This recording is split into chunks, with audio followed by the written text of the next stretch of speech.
நிகிதா, இது ஒரு மிக முக்கியமான கூட்டமாக எதிர்பார்க்கப்படுகிறது. இதற்கு முன்னால் பல அமைச்சரவை கூட்டங்கள் நடைபெற்றாலும் இந்த அமைச்சரவை கூட்டம் வந்து மிக மிக முக்கியமாக பார்க்கப்படுகிறது. ஏனென்றால் கடந்த 24 மணி நேரத்தில் நடைபெறும் 5வது முக்கிய அமைச்சர்கள் குழு கூட்டம் இது என்பது குறிப்பிடத்தக்கது. என்றால் நேற்று 2 கூட்டங்கள் நடைபெற்றிருக்கிறது. அதாவது கேபினெட் கமிட்டி ஆன் செக்யூரிட்டி, பாதுகாப்பு விவகாரங்களுக்கான அமைச்சரவை குழு, பிரதமர் மற்றும் உள்துறை அமைச்சர், பிரதமர் மற்றும் ராணுவ அமைச்சர் அஜித் தோவல் ஆகியோருடன் நடந்த அந்த கூட்டம் நடைபெற்றிருக்கிறது. இன்று 2வது முறையாக மீண்டும் நடைபெற இருக்கிறது. நேற்று பிரதமர் மிக முக்கியமாக ஒரு கூட்டத்தை நடத்தியிருக்கிறார். அதிலே ராணுவ அமைச்சர் Rajnath Singh, national security NSA என்று அழைக்கப்பட்ட பாதுகாப்பு விவகார ஆலோசகர் அஜித் தோவல் மற்றும் முப்படை தளபதிகள், அது மட்டுமின்றி ராணுவ தலைமை தளபதியாக இருக்கக்கூடிய chief of defence staff Ajay Chauhan அவர் ஆகியோரும் பங்கேற்றனர். இதில் பல முக்கிய முடிவுகள் எடுக்கப்பட்டிருக்கிறது.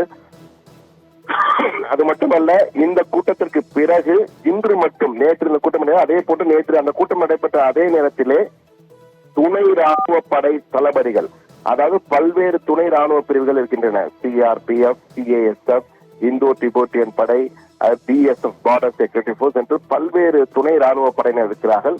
அந்த துணை ராணுவ படைகளின் முக்கிய தளபதிகள், முக்கிய தலைவர்கள் அனைவரையும் அழைத்து நேற்று உள்துறை செயலாளர் கோபால் அவர் ஒரு கூட்டம் சரியாக நடத்தியிருக்கிறார். அந்த கூட்டத்திலும் பல முக்கிய அறிவுரைகள், வலியுறுத்தல்கள் கொடுக்கப்பட்டிருக்கின்றன. இந்த சூழல்தான் இன்று 3 முக்கிய கூட்டங்கள். முதலில் கேபினெட் கமிட்டி ஆன் செக்யூரிட்டி, பாதுகாப்பு குழு விவகாரங்களுக்கான அமைச்சரவை குழு என்று முதலில் கூடுகிற பிரதமர் தலைமையில். அதன் பின் கேபினெட் கூட்டம் நடைபெறும். அதன் பின் cabinet committee on economical affairs அந்த கூட்டம் நடைபெற இருக்கிறது. அந்த அமைச்சரவை குழு கூட்டமும் பிரதமர் தலைமையில் நடைபெறும். அதன் பின் பொலிட்டிக்கல் அஃபேர்ஸ் கமிட்டி கூட்டமும் நடைபெற இருப்பதாக கூறப்படுகிறது.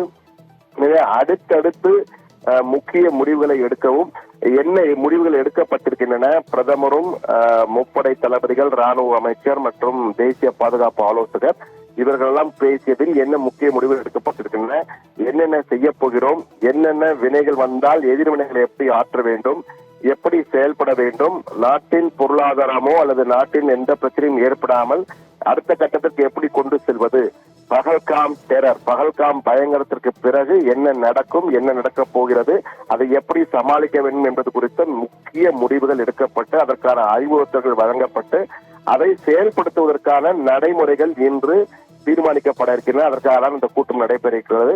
ஆனால் மிக முக்கியமான தகவல் நமக்கு டெல்லியில் உள்ள உளவுத்துறை மற்றும் டெல்லி அரசியல் வட்டாரங்களில் விசாரித்ததில் நமக்கு கிடைத்த உறுதியான தகவல், பெரிய பிக் டேஸ் ahead அப்படி என்று கூறியிருக்கிறார்கள். அதாவது பெரிய சம்பவம் ஒன்று காத்திருக்கிறது. அந்த சம்பவத்திற்கான தயாரிப்பு திட்டங்கள் வகுக்கப்பட்டு விட்டன. கிரீன் சிக்னலுக்காக தயாராக காத்திருக்கிறது இந்தியாவின் முப்படைகள்.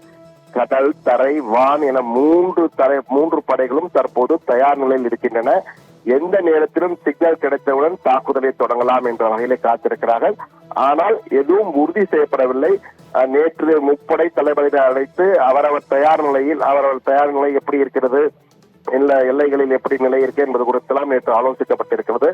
இது ஒரு பக்கம் நடந்து கொண்டிருக்கும் நேரத்திலே மற்றொரு பக்கத்திலே பாகிஸ்தான் தொடர்ந்து எல்லை கட்டுப்பாட்டு கோட்டு பகுதியிலே, சர்வதேச எல்லை பகுதியில் கிட்டத்தட்ட 6 இடங்களில், புல்வாமா, அதே போன்று அனந்த்நாக், குப்வாரா போன்ற 6 இடங்களிலே விதிகளை மீறி செயல்பட்டிருக்கிறது. போர் நிறுத்தத்தை மீறி தாக்குதலை நடத்திருக்க இந்திய தரப்பும் பதிலடி கொடுத்து அவர்களை நியூட்ரலைஸ் பண்ணியிருக்கிறார்கள், அவர்களை திருப்பி அனுப்பியிருக்கிறார்கள் என்பது நமக்கு கிடைத்த தகவல். தொடர்ந்து 5வது நாளாக பகல்காம் பயங்கரம் நடந்த பிறகு 5வது நாளாக தொடர்ந்து பாகிஸ்தான் எல்லை கட்டுப்பாட்டு பகுதியிலே இது போன்று போர் விதிகளை மீறி நடைபெற்று வருவதாகவும் தொடர்ந்து துப்பாக்கி சூடு நடத்துகிறது. பதிலடி இந்திய நாடும் கொடுத்து வருகிறது. எனவே இதை எப்படி நிறுத்துவது, இவர்களை உடனடியாக ஒட்டுமொத்தமாக அழித்து விடலாமா போன்ற பல்வேறு திட்டங்கள் தயாரிக்கப்பட்டு வருகின்றன. ஆனால் இந்தியாவை பொறுத்த மட்டிலே மிக தீவிரமான ஒரு பதிலடி கொடுக்கப்படும். அதாவது ஏற்கனவே பிரதமர் கூறியிருந்தார், கற்பனைக்கு எட்டாத வகையிலே ஒரு பதிலடி கொடுக்கப்படும்.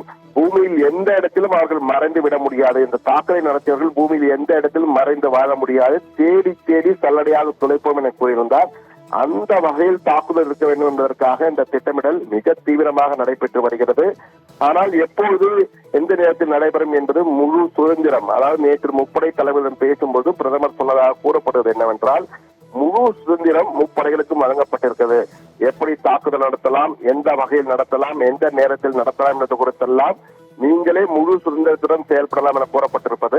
ஆனால் மிக முக்கிய முடிவுகள், அந்த ப்ளூ பிரிண்ட் என்பார்கள், அது எப்படி நடக்க போகிறது என்பது குறித்து ஒரு சிலருக்கு மட்டுமே தேர்ந்தெடுக்கும் முடிவுகள் தெரிந்திருக்கின்றன.